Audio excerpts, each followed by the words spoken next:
In a standard, normally open relay, once the primary circuit is de-energized, the electromagnetic field disappears and the spring pulls the contactor back to its original position.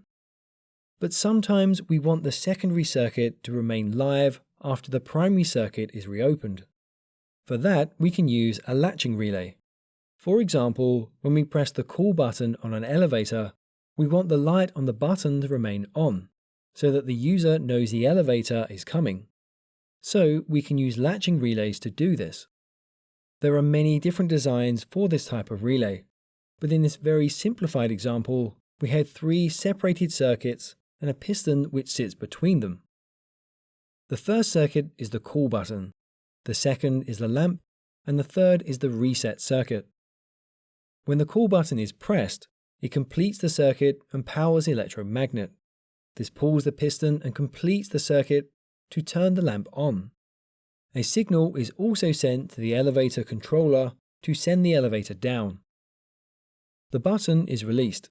This cuts the power to the initial circuit, but as the piston isn't spring-loaded, it stays in position and the lamp remains on. Once the elevator car reaches the lower floor, it makes contact with the off switch. This powers the second electromagnet and pulls the piston away, cutting the power to the lamp. Latching relays therefore have the benefit of having positional memory.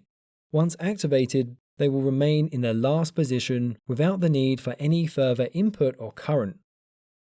Okay, that's it for this video, but to continue your learning on electrical engineering, then check out one of the videos on screen now and I'll catch you there for the next lesson.